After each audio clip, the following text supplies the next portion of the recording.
L'élection est effectivement pour le Front National un test pour évaluer ses forces en vue de 2017. Alors quels sont les premiers enseignements qu'on peut tirer de ce scrutin des régionales? Rudy, on voit ça avec vous. Alors déjà, ce qui était en jeu hier, c'était évidemment le test des compétences à gérer une région. Et à Hénin-Beaumont, il se murmurait que finalement, au départ, Marine Le Pen ne voulait pas s'engager dans cette bataille, mais qu'elle n'en avait tout simplement pas le choix, tout simplement car diriger une région, eh bien, c'était une manière évidemment de se présidentialiser.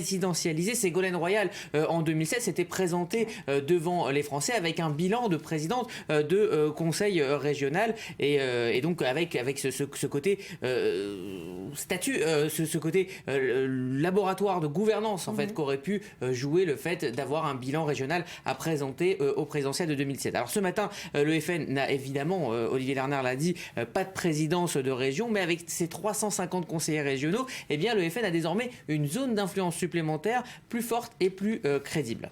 Ça veut dire quand même que le FN, pour le moment, reste un parti de premier tour, que ce plafond de verre reste bel et bien réel? Oui, pour l'instant, il reste effectivement un parti de premier tour. Alors c'est vrai que son socle s'élargit d'élection en élection. Le Front National peut compter sur 30% de voix en moyenne et finalement peu de partis peuvent aujourd'hui en dire autant. Alors une base qui pour Jean-Daniel Lévy, qui est directeur politique et opinion de l'Institut de sondage Harris Interactive, eh bien une base qui peut être une rampe de lancement pour 2017. On l'écoute.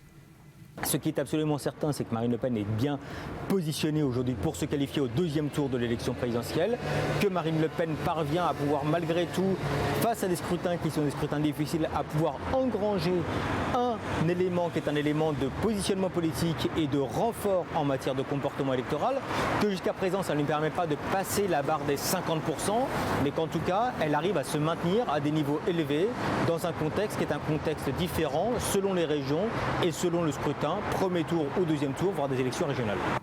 Alors certes, mais pour l'instant, effectivement, le FN est bel et bien parti de premier tour car il se heurte à plusieurs problèmes. Alors déjà, son isolement, le FN ne peut s'appuyer sur aucune alliance contrairement à ses concurrents et on sait qu'évidemment pour gagner une présidentielle, eh bien, il faut savoir élargir sa base. Il ne suffit pas d'aller chercher des voix chez les déçus de la droite et les déçus de la gauche. Et puis, l'une des grandes leçons à tirer pour l'état-major du FN dans l'optique de 2017, c'est que la dédiabolisation, la fameuse dédiabolisation n'a pas fonctionné à plein. Comprenez que le nom Le Pen continue à faire peur. Alors évidemment c'est une marque fièrement arborée par Marine et Marion, mais c'est aussi un handicap. Elle renvoie au dérapage à répétition du fondateur du parti, un certain Jean-Marie Le Pen. Alors autre handicap, le programme qui reste un programme finalement flou et extrémiste. Et alors là, dès qu'on rentre justement dans le débat, dans les idées, les électeurs s'en aperçoivent assez rapidement. En clair, pour reprendre la célèbre formule, eh bien le FN pose les bonnes questions mais n'apporte pas les bonnes solutions. Tout de même, 6 800 000 Français,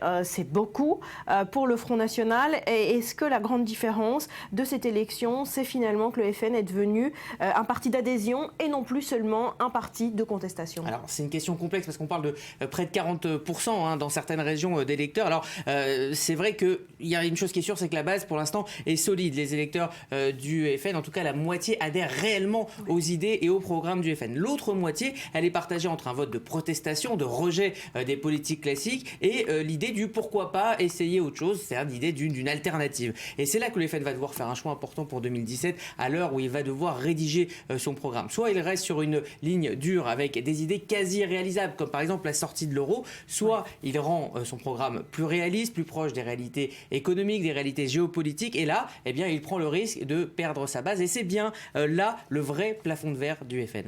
Merci Rudy.